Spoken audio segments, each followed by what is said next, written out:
नमस्कार, स्वागत है आप सभी का डीडी न्यूज के इस खास बुलेटिन एक्सप्रेस 100 में, जहां हम आपके लिए लेकर आते हैं राजनीति, मनोरंजन, देश दुनिया, खेल और व्यापार जगत की सभी बड़ी खबरों को एक्सप्रेस यानी कि फटाफट अंदाज में। आपके साथ मैं हूं संध्या शर्मा। तो देखिए खबरें तेज रफ्तार से। ईरान इजरायल संघर्ष में कूदा अमेरिका। अमेरिकी वायुसेना ने ईरान की न्यूक्लियर साइट्स फोर्डो, नतांज और एस्फाहान पर किया हमला। अमेरिकी राष्ट्रपति डोनाल्ड ट्रंप ने social media platform truth social पर लिखा कि अमेरिकी सेना ने ईरान के परमाणु स्थलों पर बमबारी की है। जिस वक्त अमेरिका ईरान पर हमला कर रहा है, उस वक्त अमेरिका के राष्ट्रपति डोनाल्ड ट्रंप अपने वरिष्ठ सहयोगियों के साथ स्थिति पर नजर बनाए हुए हैं। अमेरिकी सेना ने फोर्डो, नतांज और एस्फाहान न्यूक्लियर साइट्स पर हमला किया। इसके साथ ही ट्रंप ने लिखा, सभी विमान अब ईरान के हवाई क्षेत्र से बाहर हैं। अमेरिकी राष्ट्रपति ने इस हमले को बेहद सफल बताया। इसे लेकर अमेरिकी राष्ट्रपति डोनाल्ड ट्रंप ने बयान भी दिया कि हमलों का मकसद ईरान को परमाणु बम बनाने से रोकना और दुनिया में परमाणु खतरे से बचाना था। ट्रंप ने कहा कि यह हमला एक शानदार सैन्य सफलता थी। ईरान के प्रमुख परमाणु संवर्धन सुविधाएं पूरी तरह से नष्ट कर दी गई हैं। पेंटागन के पूर्व अधिकारी माइकल रूबिन ने इसे लेकर कहा, मुझे संदेह है कि अयातुल्लाह खामेनेई को जवाब देना होगा, क्योंकि उनकी खुद की वैधता इस परमाणु कार्यक्रम से बहुत जुड़ी हुई है। इजरायल के प्रधानमंत्री बेंजामिन नेतन्याहू ने कहा कि ईरान इजरायल संघर्ष के बीच अमेरिका ने ईरान की 3 परमाणु सुविधाओं पर हमला किया। इजरायल के प्रधानमंत्री ने बधाई देते हुए कहा, संयुक्त राज्य अमेरिका की भयानक और न्यायपूर्ण शक्ति के साथ ईरान की परमाणु सुविधाओं को निशाना बनाने का आपका साहसिक निर्णय इतिहास बदल देगा। इस पर संयुक्त राष्ट्र महासचिव एंटोनियो गुटेरेस ने ट्वीट किया, मैं आज ईरान के खिलाफ संयुक्त राज्य अमेरिका द्वारा किए गए बल प्रयोग से बहुत चिंतित हूं। ये पहले से ही संकटग्रस्त क्षेत्र में एक खतरनाक वृद्धि है। केंद्रीय गृह मंत्री अमित शाह आज से 2 दिन के दौरे पर छत्तीसगढ़ पहुंचेंगे। इस दौरान वो नया रायपुर अटल नगर में राष्ट्रीय फॉरेंसिक विज्ञान विश्वविद्यालय और राज्य की फॉरेंसिक लैब की आधारशिला रखेंगे। इसके अलावा गृह मंत्री बस्तर क्षेत्र में सुरक्षा बलों के एक शिविर का दौरा करेंगे। इस दौरान वो नक्सल विरोधी अभियानों पर एक बैठक की अध्यक्षता भी करेंगे। इस दौरान छत्तीसगढ़ द्वारा चलाए जा रहे नक्सल विरोधी अभियान में पड़ोसी राज्यों को भी अलर्ट मोड पर रहने और उन्हें भी अभियान के दौरान अपने राज्यों के इलाकों में फोर्स को मूवमेंट बढ़ाने के निर्देश दिए जाएंगे। 23 जून को गृह मंत्री अबुझमाड़ क्षेत्र के ग्रामीणों के साथ संवाद करेंगे। वहीं इसके बाद वो नारायणपुर के एरगभट्टी स्थित बीएसएफ कैंप पहुंचकर जवानों के साथ बातचीत भी करेंगे। विदेश मंत्रालय के प्रवक्ता रणधीर जायसवाल ने सोशल मीडिया प्लेटफॉर्म एक्स पर बताया, ऑपरेशन सिंधु के तहत ईरान के मशहद से 290 भारतीय नागरिकों को एक विशेष उड़ान द्वारा सुरक्षित रूप से स्वदेश लाया गया। इसी के साथ अब तक ईरान से 1117 सुरक्षित भारतीय नागरिकों को निकाला जा चुका है। श्रीलंका ने एक्स पर पोस्ट कर भारतीय नागरिकों के साथ साथ श्रीलंकाई नागरिकों को ईरान से निकालने में समय पर दी गई सहायता के लिए भारत सरकार के प्रति आभार व्यक्त किया है। केंद्रीय सड़क परिवहन और राजमार्ग मंत्री नितिन गडकरी आज नागपुर में शहरी बुनियादी ढांचे और सार्वजनिक उपयोगिता परियोजना की एक श्रृंखला का उद्घाटन करेंगे। इस कार्यक्रम में महाराष्ट्र के मुख्यमंत्री देवेंद्र फडणवीस भी शामिल होंगे। उत्तर भारत में मानसून की आहट के साथ गर्मी से राहत मिलती हुई नजर आ रही है। मौसम विभाग ने बताया कि अगले 2 दिनों में मानसून दिल्ली और अन्य क्षेत्रों में पहुंच जाएगा। आज से 26 जून तक उत्तर प्रदेश, पंजाब, हरियाणा, चंडीगढ़ में तेज बारिश होने की संभावना जताई गई है।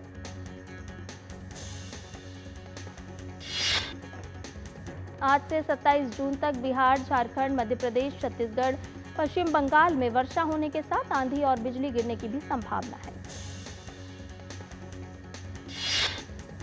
22 से 23 जून के दौरान राजस्थान में बहुत भारी वर्षा होने का अनुमान है। वहीं आईएमडी के मुताबिक आज से 27 जून तक कोंकण, गोवा और महाराष्ट्र में हल्की से मध्यम वर्षा होने की संभावना है। पहाड़ी इलाकों की, जहां आज से 27 जून तक जम्मू कश्मीर, लद्दाख, मुजफ्फराबाद, हिमाचल प्रदेश, उत्तराखंड के अलग अलग स्थानों पर भारी वर्षा होने की संभावना जताई गई है। ओडिशा के मयूरभंज में बालासोर और मयूरभंज जिलों में भारी बारिश के कारण अचानक आई बाढ़ से प्रभावित लोगों के लिए नाव और रेस्क्यू टीमें लगाई गई हैं। त्रिपुरा के मुख्यमंत्री माणिक साहा ने नागरजाला बस स्टैंड के पास तालाब के सुधार और सौंदर्यीकरण के लिए आयोजित कार्यक्रम में शिरकत की। उत्तर प्रदेश के मुजफ्फरनगर में एक महिला के द्वारा कथित तौर पर अपने प्रेमी के साथ मिलकर अपने 2 बच्चों को जहर देने का मामला सामने आया है। गुजरात राज्य में आज ग्राम पंचायतों के आम और उपचुनाव के लिए वोटिंग होगी। इन चुनाव के नतीजे 25 जून को घोषित किए जाएंगे। एसएसपी मुजफ्फरनगर संजय वर्मा ने बताया कि पूछताछ में महिला ने अपना जुर्म स्वीकार किया है। महिला ने चाय और बिस्किट के साथ बच्चों को जहर दिया था। पड़ोस के गांव के एक जुनैद नामक लड़के के साथ महिला का प्रेम संबंध चल रहा था। उत्तर प्रदेश के हरदौई में 3 बच्चों की एक गड्ढे में डूबकर मृत्यु होने की खबर सामने आई है। इस पर एसडीएम सदर सुशील कुमार मिश्रा ने बयान देकर कहा कि जांच और पोस्टमार्टम कराया जाएगा। छत्तीसगढ़ राज्य के बीजापुर जिले के नेशनल पार्क क्षेत्र में जून के पहले पखवाड़े के दौरान सुरक्षा बलों द्वारा चलाए गए माओवादी विरोधी अभियानों में माओवादी कैडर और सुरक्षा बलों के साथ मुठभेड़ में 7 माओवादियों के शव बरामद किए गए हैं। बरामद शवों में 2 शीर्ष माओवादी नेताओं गौतम उर्फ सुधाकर भाकपा माओवादी की केंद्रीय समिति का सदस्य एवं भास्कर राव भाकपा माओवादी स्टेट कमेटी के सदस्य शामिल हैं। इंदौर के संयोगितागंज थाना क्षेत्र में हुई 76 किलो चांदी की डकैती के मामले में पुलिस ने आरोपियों को गिरफ्तार कर लिया है। अंतर्राज्यीय गिरोह के 8 आरोपियों को पुलिस ने पकड़ा है। उनके पास से 33 किलो चांदी सहित कुल 35 लाख रुपए का माल बरामद हुआ है। योगिनी एकादशी के अवसर पर पावन स्नान के लिए हर की पौड़ी पर श्रद्धालुओं की भीड़ उमड़ रही है। 27 जून को भगवान जगन्नाथ रथ यात्रा निकाली जाएगी, जिसे लेकर भव्य रूप से पुरी में जगन्नाथ मंदिर में तैयारियां चल रही है। तमिलनाडु के मदुरै में भगवान मुरुगन के 6 पवित्र निवासों के प्रतिकृति मंदिरों का निर्माण किया गया है। आज हिंदू मुन्नानी द्वारा आयोजित भगवान मुरुगन के भक्तों के लिए एक सम्मेलन आयोजित होगा। राजा रघुवंशी हत्याकांड मामले में सोनम की न्यायिक हिरासत पर उसके भाई गोविंद रघुवंशी ने कहा, पुलिस काफी अच्छे से अपनी कार्रवाई कर रही है। हमने मांग की है कि कड़ी से कड़ी सजा हो। मुरादाबाद की रहने वाली रीना सिंधु ने दिल्ली निवासी अपने पति रविंद्र कुमार की हत्या बिजनौर निवासी अपने प्रेमी पारितोष कुमार के साथ मिलकर की। फिलहाल उत्तराखंड पुलिस ने आगे की कार्रवाई करते हुए पत्नी रीना सिंधु और उसके प्रेमी पारितोष को गिरफ्तार कर जेल भेज दिया है। एनसीसी कैडेट प्रतिमा राय, जो सिलीगुड़ी की 23वीं बटालियन की है, ने माउंट एवरेस्ट पर सफलतापूर्वक चढ़ाई की है। इस पर उन्होंने कहा कि ध्यान केंद्रित रखें और अपने सपनों को हासिल करें। मैं एनसीसी को दिए गए समर्थन के लिए प्रधानमंत्री के आभारी हूं। कर्नाटक के आम उत्पादक किसानों को भाव की समस्या से केंद्रीय कृषि मंत्री शिवराज सिंह चौहान ने बड़ी राहत दी है। कर्नाटक के किसानों को आम के घटे भाव के संबंध में किसानों को अंतर की राशि का भुगतान केंद्र और राज्य सरकार मिलकर करेगी।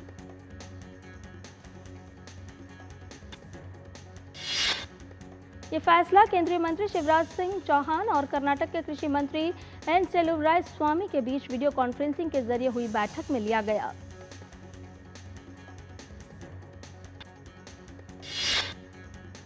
बुलेटिन में खबरें अभी और भी, लेकिन फिलहाल रुकते हैं एक छोटे से ब्रेक के लिए। जल्द हाजिर होंगे।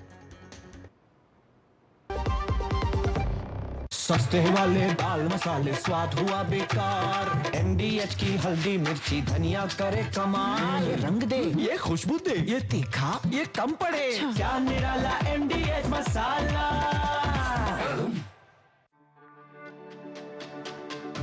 मेरी पसंद, मेरी पसंद, मेरी पसंद, मेरी पसंद, हमारी पसंद, हम सबकी पसंद। मजबूत देश का मजबूत सरिया हो गया स्टील। जो लक्ष्य चुना था समझ आने लगा है। जीएलए यूनिवर्सिटी, उच्च लक्ष्य की निश्चित प्राप्ति। और ब्रेक के बाद एक्सेस 100 में आपका एक बार फिर से स्वागत है। डीजीसीए ने एयर इंडिया के खिलाफ कड़ी कार्रवाई करते हुए क्रू शेड्यूलिंग में गंभीर चूकों के लिए 3 अधिकारियों को निलंबित किया। इनमें एक डिविजनल वाइस प्रेसिडेंट भी शामिल है। डीजीसीए ने उड़ान संचालन निरीक्षकों से एयर इंडिया के लिए 2024 में किए गए सभी निरीक्षणों और ऑडिट का ब्यौरा मांगा। साथ ही भविष्य में ऐसी चूकों के लिए कड़ी चेतावनी भी जारी की। एयर इंडिया ने डीजीसीए के बयान में कहा कि उसने डीजीसीए के निर्देश को स्वीकार कर लिया है और आदेश को लागू कर दिया गया है। एयर इंडिया ने 12 जून को हुए विमान हादसे में मृतकों के परिवारों और घायलों को 25-25 लाख रुपए का अंतरिम मुआवजा जारी करना शुरू कर दिया है। कई दिनों से असम में तेल के कुएं से हो रहे गैस रिसाव को नियंत्रण करने में कामयाबी मिली। ओएनजीसी ने कहा है कि गैस का प्रवाह दर कम हो गया है। ये रिसाव 12 जून को रुद्रसागर तेल क्षेत्र के कुएं नंबर RDS 147A से शुरू हुआ था। ओएनजीसी ने कहा कि कुएं से ट्यूबलरों को हटाने की प्रक्रिया शुरू हो गई है। सुरक्षा का ध्यान रखते हुए 24 घंटे जल कम्बलिंग जारी है। ओएनजीसी ने कहा कि राहत शिविर में सभी जरूरतमंदों की सहायता के लिए चिकित्सक उपलब्ध हैं।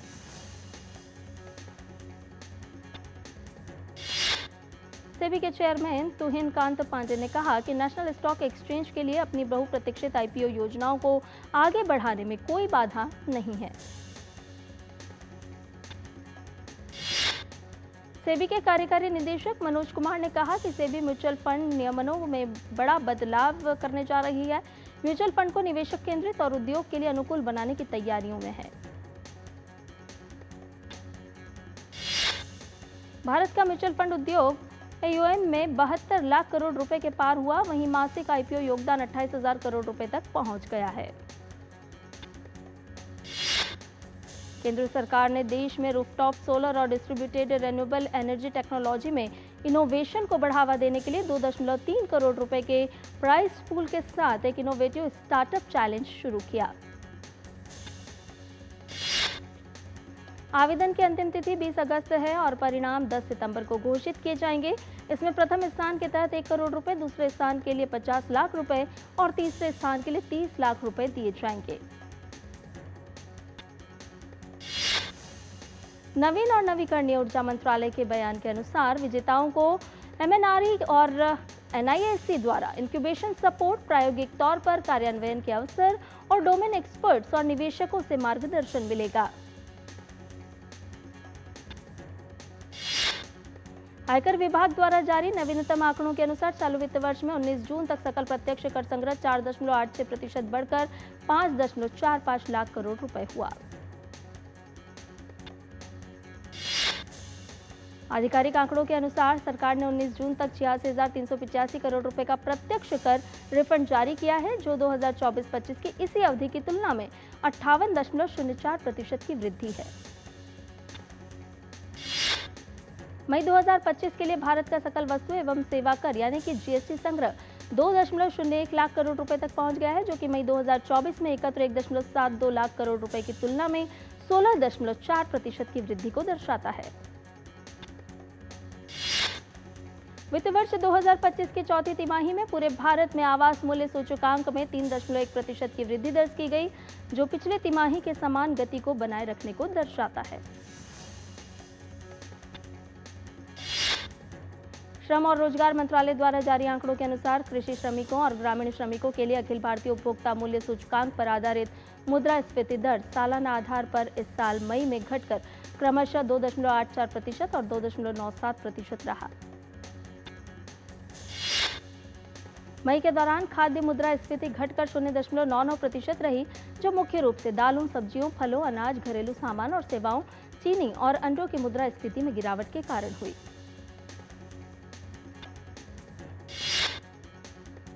केंद्रीय मंत्री पीयूष गोयल ने सोशल मीडिया प्लेटफॉर्म एक्स पर कर्नाटक के किसानों की मेहनत की तारीफ की। उन्होंने कहा कि देश के किसान कृषि नवाचार से अपने उत्पादों को देश ही नहीं बल्कि विदेशों में भी पहुंचा रहे हैं और इसी कड़ी में कर्नाटक के किसान जामुन को देश से बाहर लंदन में निर्यात कर रहे हैं।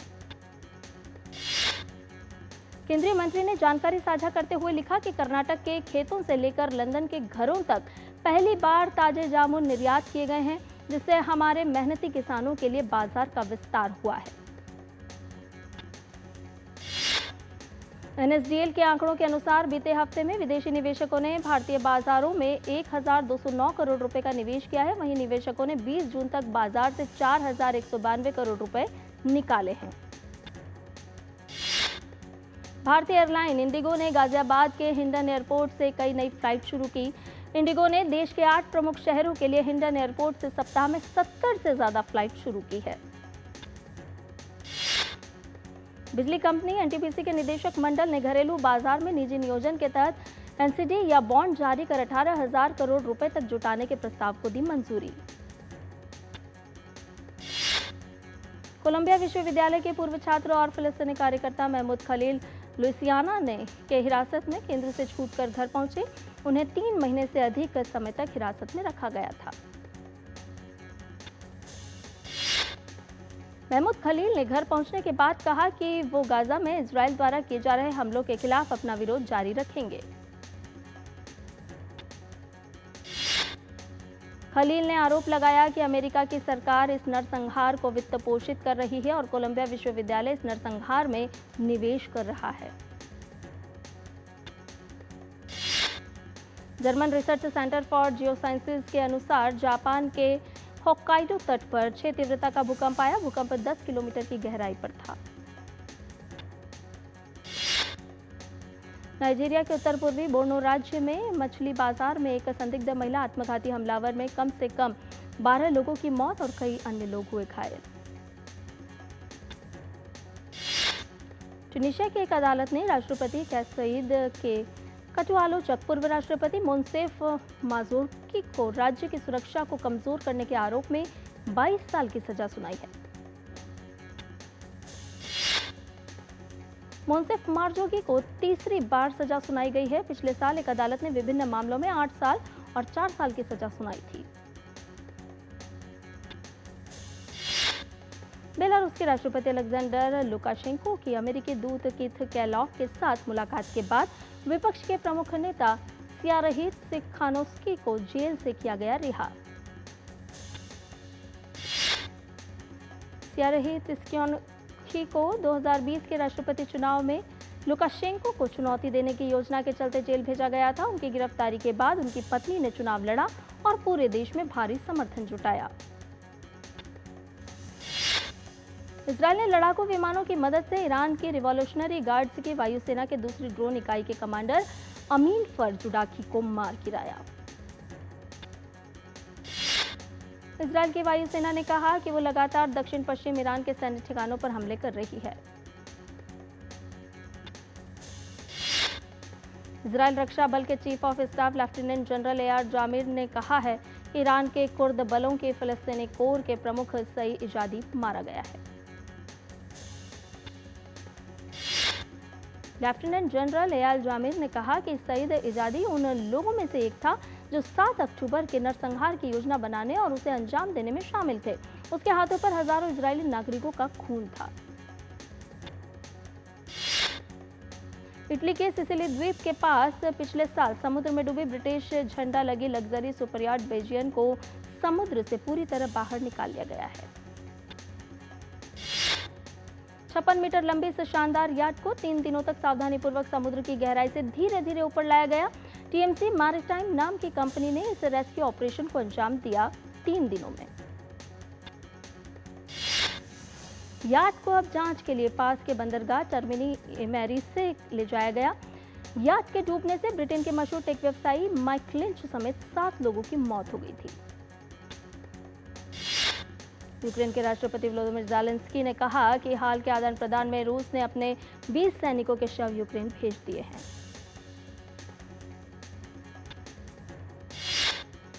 एक्सप्रेस 100 में फिलहाल रुक रहे हैं एक और छोटे से ब्रेक के लिए, जल्द हाजिर होंगे।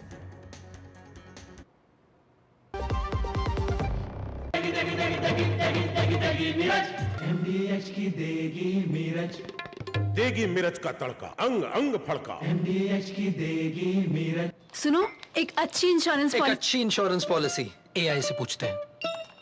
एक ऐसी पॉलिसी जिसमें प्रीमियम पेमेंट हो लिमिटेड पर इनकम आती रहे लाइफ टाइम। LIC का जीवन उत्सव। एक ऐसी पॉलिसी जो दे होल लाइफ इंश्योरेंस कवर भी। LIC का जीवन उत्सव। वाओ, चलो तो LIC की जीवन उत्सव पॉलिसी ही लेते हैं। मैं भी तुमसे यही कह रही थी, LIC का जीवन उत्सव। लाइफ टाइम सेलिब्रेशन मनाइए LIC के जीवन उत्सव के साथ, फ्यूचर सेट है। और ब्रेक के बाद एक्सेस 100 में आपका एक बार फिर से स्वागत है। आइए बाकी की खबरों को भी जान लेते हैं फटाफट अंदाज में। ज़ेलेंस्की ने कहा है कि इस बात का संकेत है कि रूस बड़ी संख्या में घायल और मृत सैनिकों का प्रबंधन ठीक ढंग से नहीं कर पा रहा है। ज़ेलेंस्की ने बताया कि इन शवों में एक इजरायली नागरिक का भी शव था। यूक्रेन के राष्ट्रपति ने कहा कि रूस केवल दिखावा कर रहा है कि वो शांति चाहता है। उसकी मंशा वास्तव में बातचीत को लंबा खींचकर अमेरिका और दूसरे देशों की नाराजगी से बचना हो सकता है। ब्राजील के दक्षिणी राज्य सांता कैटरीना में 21 यात्रियों को ले जा रहे हॉट एयर बैलून में लगी आग। हादसे में कम से कम 8 लोगों की हुई मौत। स्थानीय गवर्नर जॉर्जियानो मेलो ने बताया कि बचाव दल सूचना मिलते ही घटनास्थल पर पहुंचा और राहत बचाव कार्य शुरू किया। उन्होंने कहा, हम सभी इस दुर्घटना से स्तब्ध हैं। भारत और इंग्लैंड के बीच पहले टेस्ट मैच के दूसरे दिन का खेल समाप्त होने तक इंग्लैंड ने बनाए 3 विकेट पर 209 रन। इंग्लैंड की तरफ से ओली पोप ने शतक और ओपनर बल्लेबाज वन डकेट ने जड़ा अर्धशतक। ओली पोप 100 रन बनाकर अभी भी क्रीज पर मौजूद। भारत की तरफ से जसप्रीत बुमराह ने की शानदार गेंदबाजी। बुमराह ने झटके इंग्लैंड के तीनों विकेट। भारतीय टीम ने पहले टेस्ट की पहली पारी में 471 रन बनाए। दूसरे दिन भारतीय टीम ने 3 विकेट पर 359 के स्कोर से आगे खेलना शुरू किया और आखिरी 7 विकेट 112 रन पर गंवा दिया। कप्तान शुभमन गिल ने 147, ऋषभ पंत ने 134 और यशस्वी जायसवाल ने 101 रन की शतकीय पारियां खेली। केएल राहुल ने 42 रन बनाए। इंग्लैंड की ओर से कप्तान बेन स्टोक्स और जोश टंग ने 4-4 विकेट झटके। ब्राइडन कास और शोएब बशीर को 1-1 विकेट मिला। ऋषभ पंत ने जड़ा अपने करियर का 7वां टेस्ट शतक। टेस्ट में सर्वाधिक टेस्ट शतक जड़ने वाले भारतीय विकेटकीपर बल्लेबाज बने ऋषभ पंत।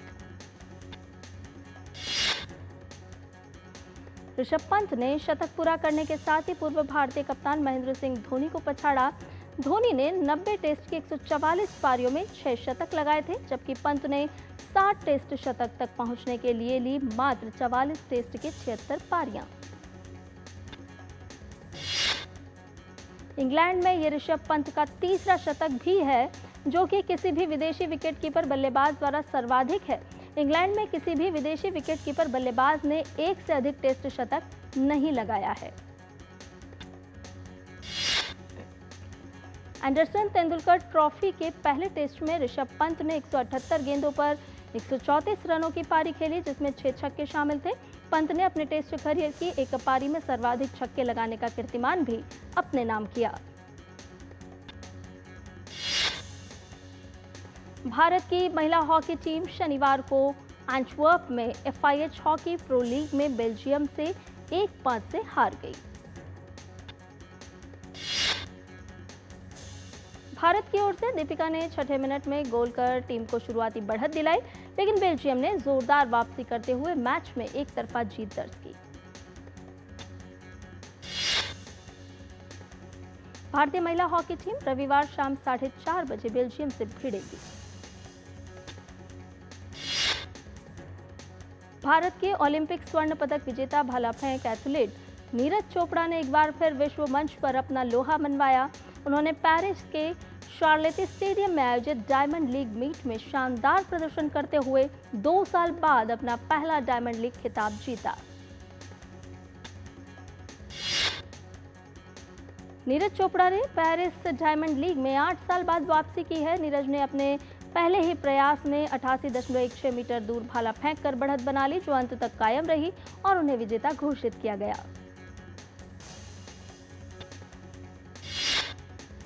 नीरज चोपड़ा का अगला मुकाबला अब 24 जून को चेक गणराज्य में होने वाले Ostrava Golden Spike 2025 athletics meet में होगा। इसके बाद 5 जुलाई को वो बेंगलुरु में नीरज चोपड़ा क्लासिक के पहले संस्करण की मेजबानी करेंगे, जो वर्ल्ड एथलेटिक्स की कैटेगरी ए की प्रतियोगिता है।